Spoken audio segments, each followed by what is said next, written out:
Miracles. You know, the mere mention of the word seems to excite the receptors in our brain to something wonderful and startling, doesn't it? I'm pretty sure that in this venue, when you say miracles, you know, you're probably thinking about maybe the steel axe head that floated, or maybe water into wine, something of that nature. Well, on that score, I may disappoint you. But I believe when you hear what I have to say, you're going to be far from disappointed. In fact, I think you may be amazed and even delighted when you hear about the real miracles of life. In fact, I believe when you hear some of the information I'm about to share with you today, that your faith in the absolute brilliance and omnipotence of our Creator and our God will be greatly magnified. Perhaps even reaching to heights unparalleled in your appreciation of our God's far-reaching intelligence. And so my purpose today is to build your faith in a God of incredible, even unimaginable complexity. Now, after saying all of that, I better be able to deliver something, huh? But I truly believe that you will be in awe of creation. Amen. Miracles. Is life a miracle? I mean, after all, it's all around us. It's a common occurrence. One historical religious figure was quoted as saying, "Life itself is the miracle of miracles." Was he right about that? You know, people are often heard to exclaim that life is a miracle. But it's difficult to know what that means because it can mean many things. Generally speaking, it seems calculated to provoke us to wonder at the amazing things all around us, and that we might appreciate them and delight in them. And along these same lines, Ralph Waldo Emerson said, "The invariable mark of wisdom is to see the miraculous in the common." And George Bernard Shaw said, "If we could see the miracle of a single flower clearly, our whole life would change." Christ said in Luke 12:27, "Consider the lilies, that Solomon in all of his glory was not arrayed like one of these." That's right. Still, you know, the idea that life is a miracle is quite different from what most of us think of when we think of miracles. You know, typically we think of something a little bit more instant and dramatic things, like a blind man receives his sight, or a tumor disappears overnight, or a dead man rises from the grave. And for some good reasons, the sentiment that life is a miracle can sound a little bit like a Hallmark cliche. But what if it's not? What if life, the simple existence of life on earth, was as much a miracle as, say, any of these other impossible, dramatic, and breathtaking things? What if the existence of life on earth was demonstratedly more outrageous and more astounding than even, say, walking on water? Now, I want to take a little bit of a scientific view here for a few minutes. You know, we know God created the worlds. The Bible tells us that. We know that He has unfallen children on other very faraway planets. But most of the rest of the world does not know this information. They should, but they don't know this. And so this is a more scientific view for a moment, if you will. So just give me just a little latitude. We're going to look at things from another view. You know, it's exceedingly rare that we should pause to consider the idea of our existence on planet Earth, because we tend to take it completely for granted. And you know, this is hardly surprising, just as fish take water for granted, or the birds and the bees take the air. Yeah. We know that our planet supports life. And some of us even know that, to the best of our knowledge, no other planet, speaking scientifically, in the universe supports life. But do we know why? Why that is? Why should this planet be perfectly suited for supporting life? Well, as it happens, it shouldn't be. But we shall come to that. Many people, though, are of the opinion that other planets must support life. We simply just haven't found them yet. The idea is that there are so many planets in our incredibly vast universe that the sheer odds must dictate that some of them must be able to support life. One often hears to think otherwise, to think that our planet is the only planet in the unspeakably vast universe to support some kind of life, is to be hopelessly arrogant. However, this is neither logical nor is it true. Whether it is arrogant is another story. But based on what we know today, anyone who asserts that this is not true is doing so not out of scientific evidence, but out of blind ideology. Now, to be fair to these folks, a half a century ago, when this idea originated, it was completely logical. Because at that time, we had a very limited knowledge concerning the parameters necessary for a planet to support life. In fact, when Carl Sagan and others declared this idea, we knew of only two conditions that needed to be fulfilled for a planet to support life. One, we believed that certain kinds of stars were necessary. And two, we knew that there needed to be a planet just the right distance from those stars. So, given those two parameters, Sagan and his colleagues estimated that about 0.001% of all stars in the universe could have a planet that supports life. And given the vast numbers of planets and stars and galaxies, there would have been a spectacularly high number of planets that could support life. All we needed to do was find that life, which we promptly tried to do with something called SETI, the Search for Extraterrestrial Intelligence. Probably heard of that. But as the years have passed, and our failure to find the merest hint has sunk in, scientists have discovered more and more conditions necessary for life to exist.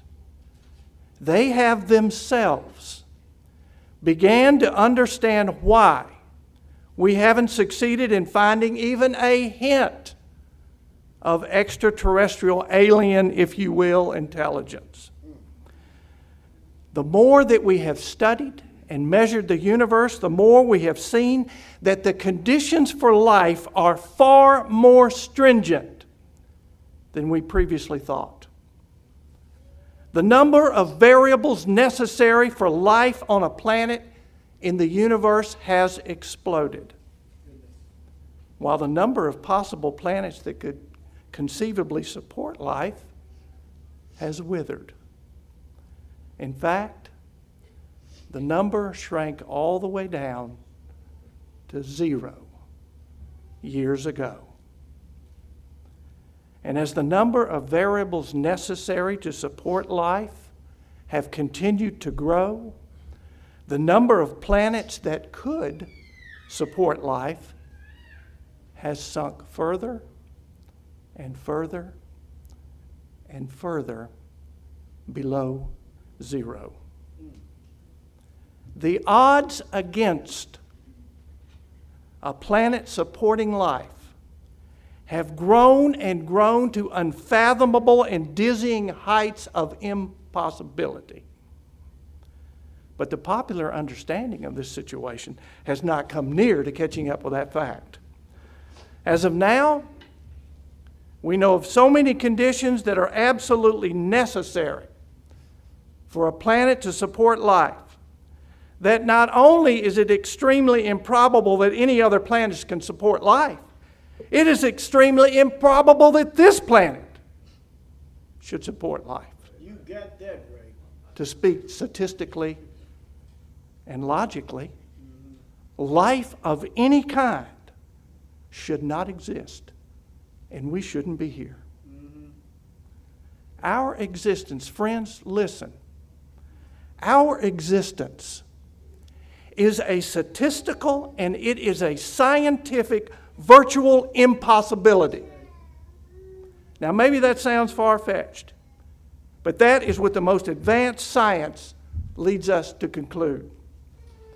The odds are stacked so dramatically against even a single planet in the entire universe possessing the proper environment to support life that the existence of this planet and life on it is an anomaly of an impossibly high order. And yet, here we are, existing, and not merely existing, but we are thinking about the idea that we do exist. Now, what are we to make of this? Is life a miracle? Amen. Understanding some of the details will help. So let's examine a few of the parameters that science have determined to be crucial for life.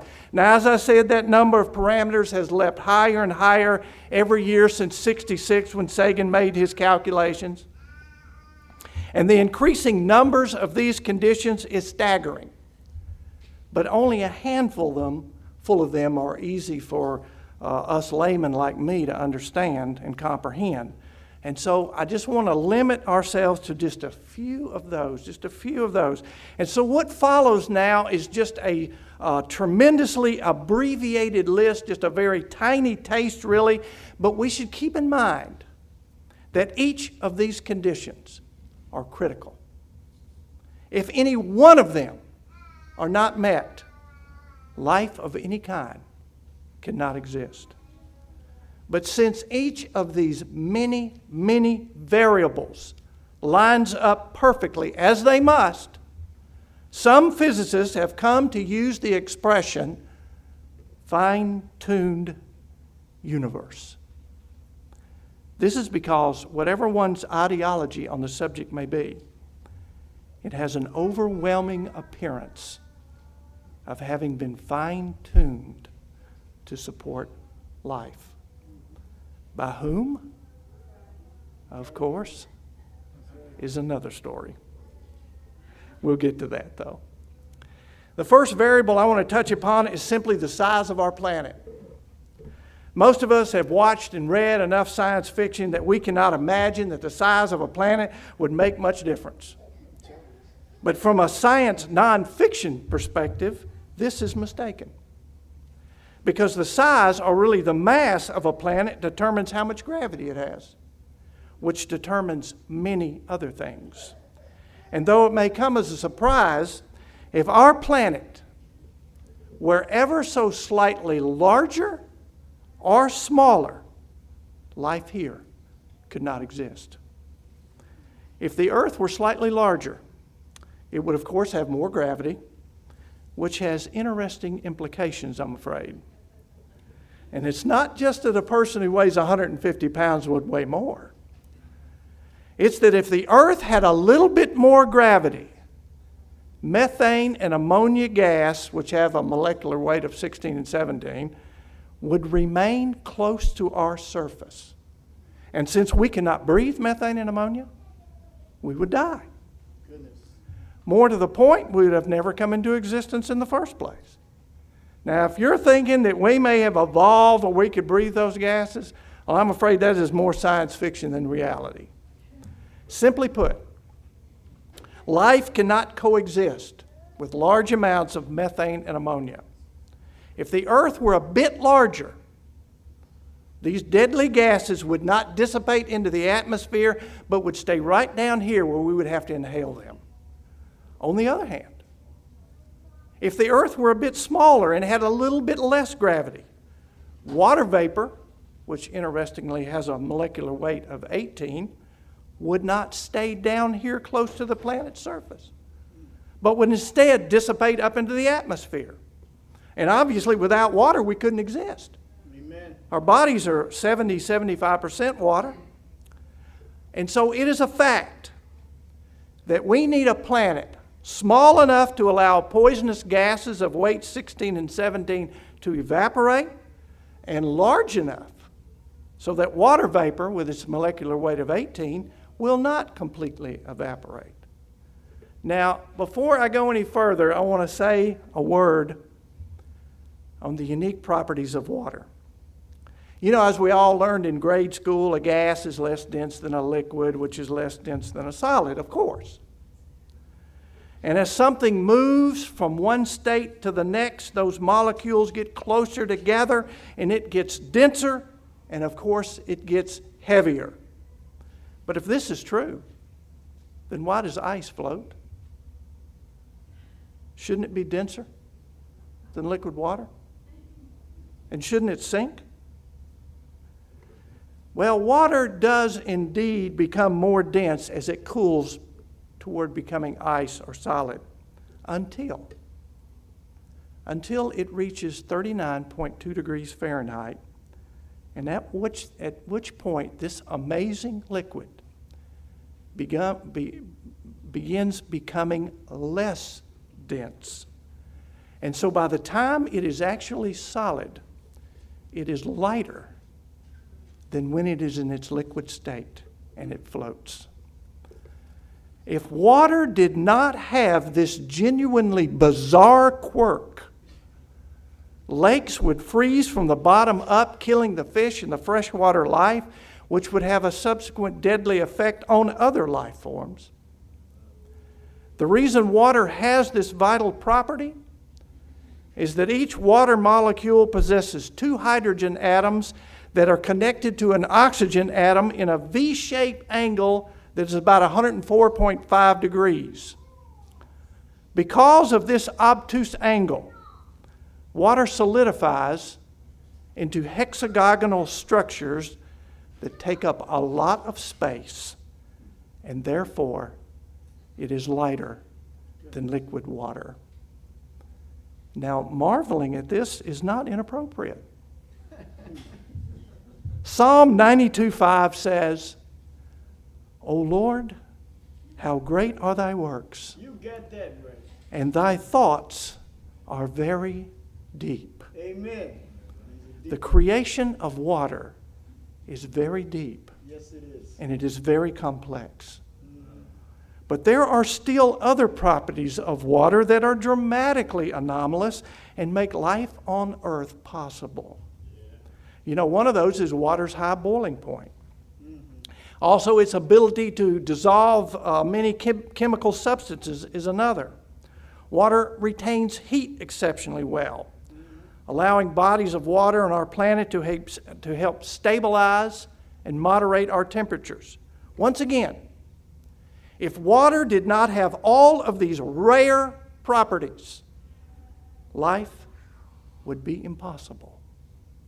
Psalm 107 and verse 23 and 24 says, They that go down to the sea in ships, that do business in great waters, these see the works of the Lord and his wonders in the deep. Amen. Yes, that's true. You know, just as many of us don't think about how strange a liquid water really is, nor rejoice at the perfect size of our planet, who among us can be said to have given much thought to the speed at which our planet rotates? Oh, yes. You know, every time we see a sunrise or a sunset, we see exactly how fast our planet is rotating. But what of it? If it went a little bit slower, a little bit faster, would it make any significant difference? Wouldn't life have just adapted accordingly? Science says No. As you know, our planet rotates once every 24 hours. We may all wish that there were a few more hours in the day, but it seems that if that were the case, if the Earth rotated ever so slightly slower, the temperature swings between night and day would become inescapably deadly. If the Earth's nighttime side were dark a few more hours longer, the nighttime cold would get dramatically colder and the daytime heat would get dramatically hotter. And as a result, life on this planet would simply have been impossible.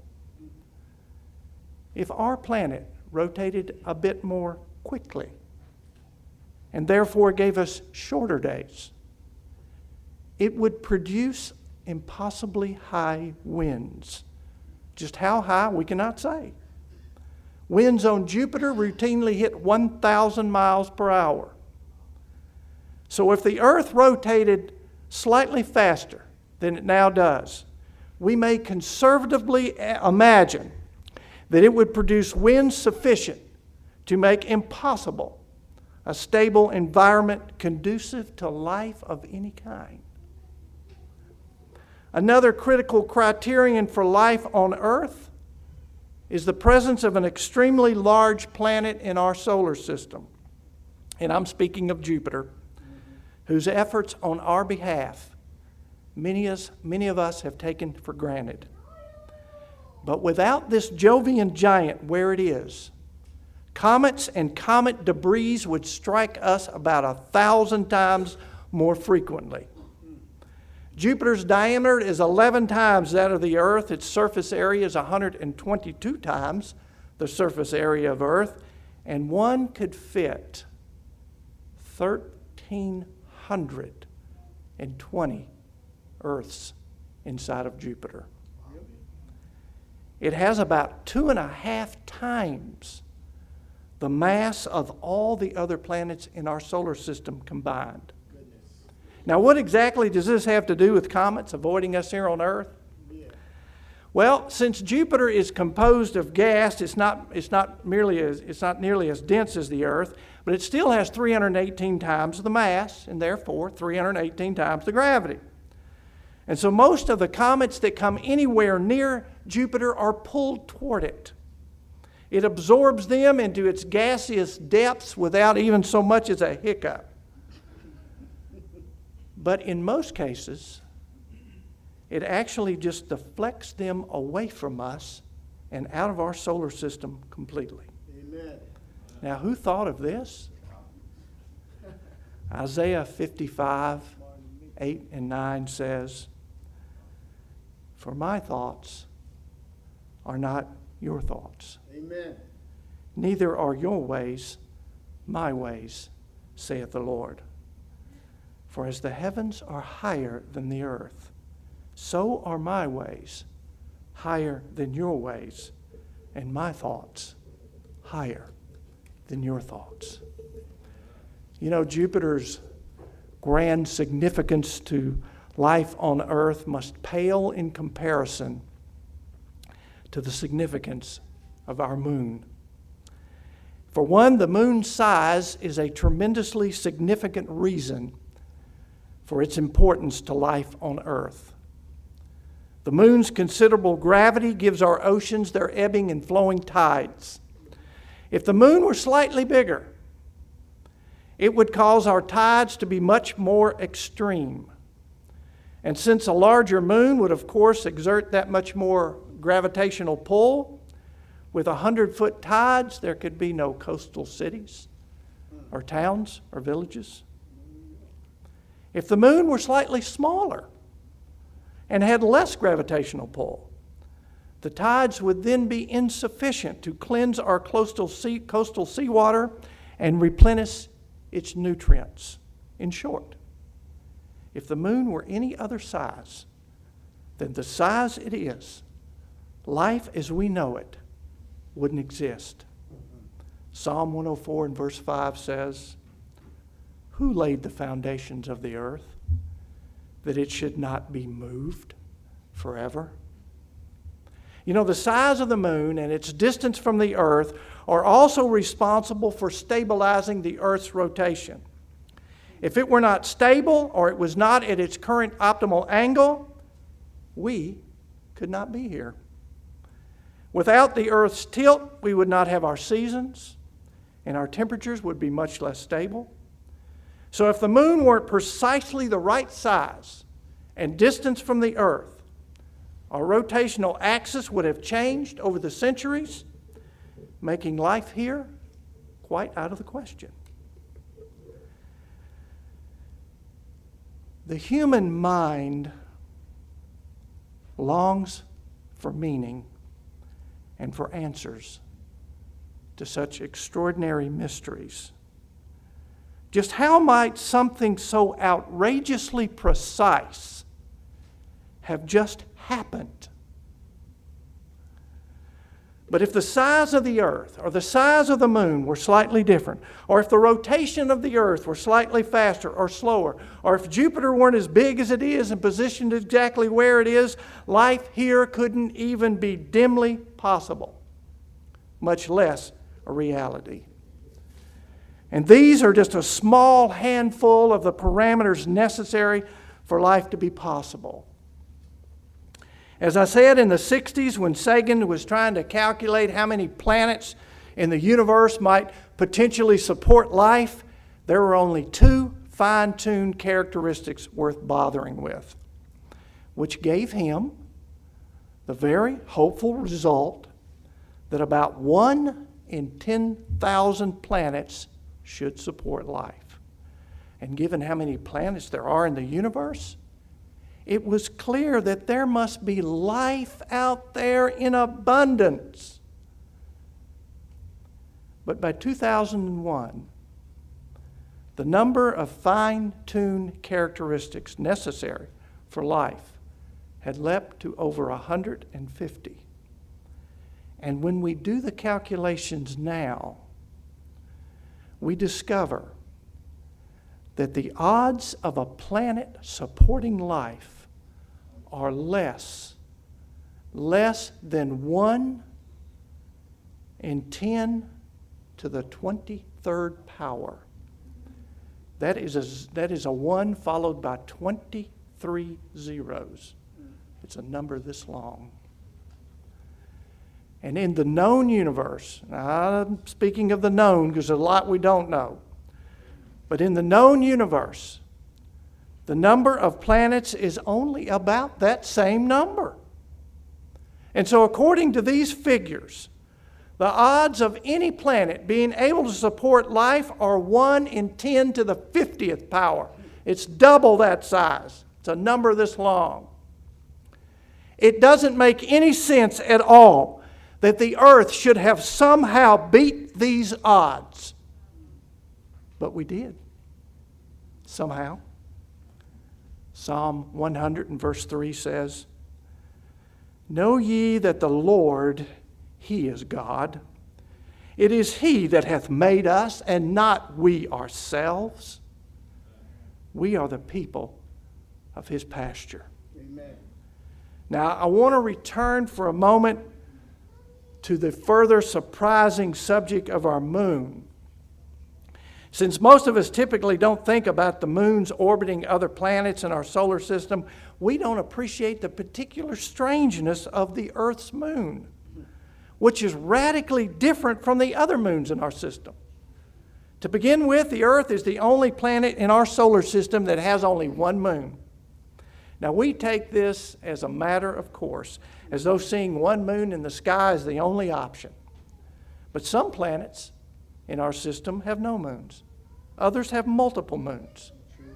This fact puts our single moon in some context because it is, in our solar system, it is unique. And when comparing the size of moons to the planets they orbit, the Earth's moon is also anomalous, being far and away the largest. Oh, there exist larger moons, but they orbit much larger planets.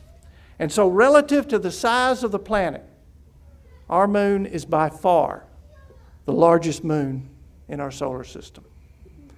Now, the point of this is to say that all that the moon is responsible for, as I've said before, it is that much more rare when compared to the other moons in our system.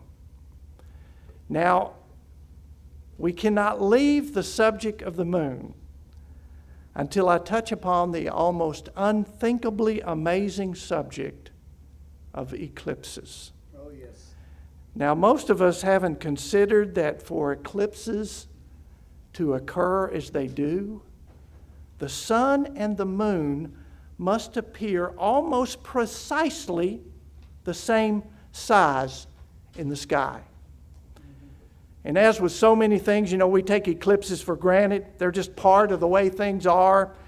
But when we know the details of the sizes and the numbers of the moons throughout our solar system, the idea that the sun and our moon appear almost exactly the same size from our earthbound vantage point is essentially preposterous, and it is bizarre. But it is this freakish fact that makes them cover each other so perfectly during a total eclipse.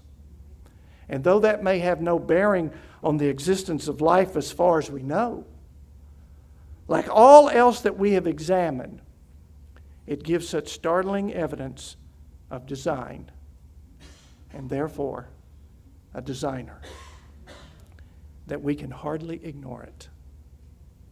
Psalm 104 and verse 31 says, "The glory of the Lord shall endure forever. The Lord shall rejoice in his works." The moon, just briefly, the moon has a diameter of 2,159 miles. In order for a total eclipse to be possible, it must look the same size as the sun, whose diameter is 864,000 miles.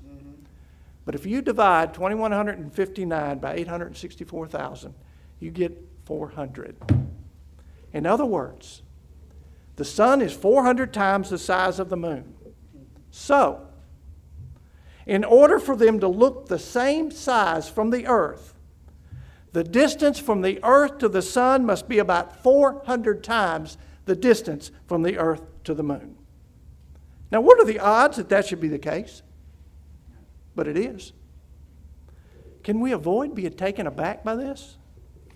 If we should be less startled than spooked, who could blame us? Can we avoid at least wondering whether it's all been somehow arranged that way?